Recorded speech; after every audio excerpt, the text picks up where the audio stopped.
We all want financial freedom, but most of us have no idea where to start.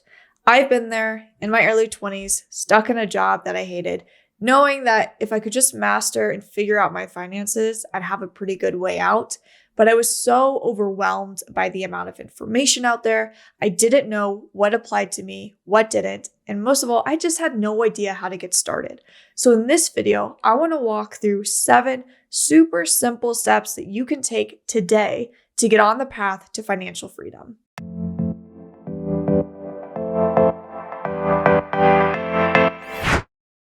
Welcome back to my channel. I am Rachael Camp. I'm a certified financial planner and the founder of Camp Wealth. This channel is all about sharing the tools and strategies that you need to know to become work optional. So let's walk through 7 steps you can take today to get you on that path. Step number 1, determine your starting point. Before we decide where we're going, we need to know where we're starting. With personal finance, it is really a marathon, not a sprint. So some of us might be starting at mile marker 5 or 10, but most of us are going to be starting at the beginning, at mile marker 0. The first thing you're going to do is print out the last 3 months of bank and credit card statements to figure out where your money is going. We're then going to create custom categories to organize your spending. So this is what they might look like. These are actually some of my custom categories. I have, rent, utilities, food, but I also have custom categories like fitness, health, vacation, my dog Floyd. Really make sure that these are customized to you. So when you look at this, it's really clear where your money is going. Step number 2, we are going to place your spending into 3 buckets. So we've just taken a really detailed view of your spending. We're actually now going to zoom out, look at it at a bird's eye view, and break it up into 3 buckets. First is going to be fixed expenses. So these are expenses that you have to pay every single month, no matter what. That's like food, rent, utilities, what are the expenses that you need just to survive. The second bucket here is discretionary expenses.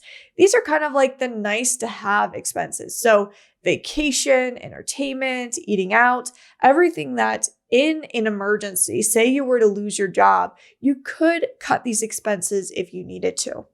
And then finally, the last bucket here, number 3, is savings. This is all the money that you're putting away for future you. Step number 3, we are going to evaluate these percentages. So you may have put everything into these categories. You put it into fixed, discretionary, and savings.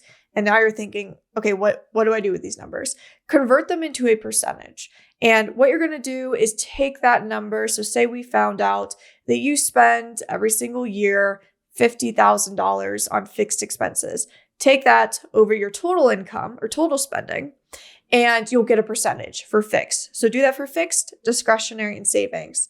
Now, you might be wondering, where do taxes fall into this? So you can do this one of 2 ways. You could add a 4th bucket that could be dedicated to taxes, and then you would take each number over your gross total income or income before taxes are taken out.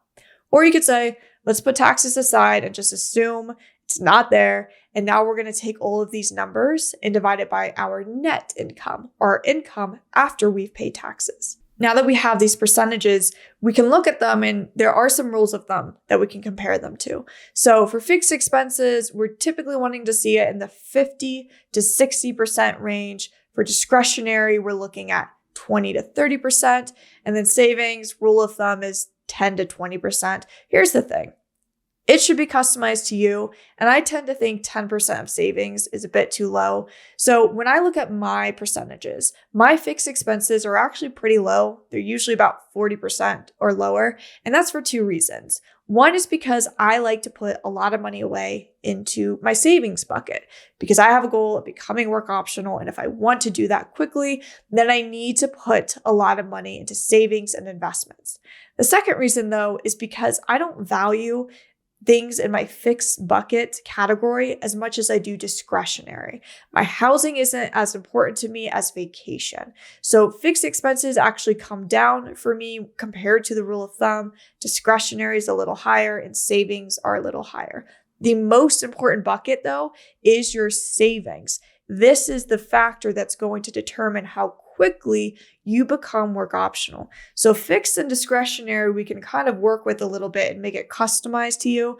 But savings, we need to make sure we're hitting preferably at least 20%. Step number 4, we are going to prepare for the upcoming year or quarter or however you approach your finances. But basically, we're going to be looking at these numbers and we're going to be asking ourselves, what do I want to change? So the questions I ask myself are, where do I want to spend more? Where do I want to spend less? And what can stay the same? So for me, because my savings bucket is pretty high, I was happy with where that was. I figured that could stay the same, but I actually really wanted to spend more on vacations because I noticed I wasn't spending as much as I would like to there. And then I actually wanted to decrease my housing expense or at least keep it the same. Remember, as we start to make these changes, so say you look at your savings and it's at 10%, you're like, well, Rachel said I should really get that up to 20%. Remember to make them gradually, because what we don't want to do here is start shoveling away thousands of dollars into savings accounts or investments. And now all of a sudden we can't afford our living expenses. Make these changes gradually. Do not be afraid to make small incremental changes, because remember, personal finance and the path to work optional is a marathon. It is not a sprint. Step number 5 is to calculate your net worth. This is one of the most important financial metrics when it comes to tracking financial freedom and work optional status, because really this is the number that's going to tell you someday you're good to stop working. You don't need a paycheck anymore. The way we calculate net worth is we take our assets, so our investments, our cash, our home if we have it, and then we subtract our liabilities or our debt. So if we have student loan debt, we'd subtract that. If we have car payments or an outstanding loan on our car, we would subtract that. And then we would get our net worth. And this we want to check in on at least every year.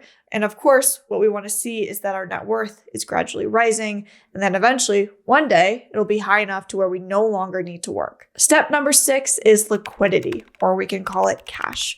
What we want to do here is review the balance of our checking accounts, savings accounts, emergency funds, and figure out if there's enough there. The reason this is important is because in an emergency, we need to be able to tap into cash, say if our income dips or if we have a large unexpected expense. What we don't want to do is sell out of our investments. We want to leave those alone, protect them. The way to do that is to have sufficient cash. So I moved to Denver about 6 months ago.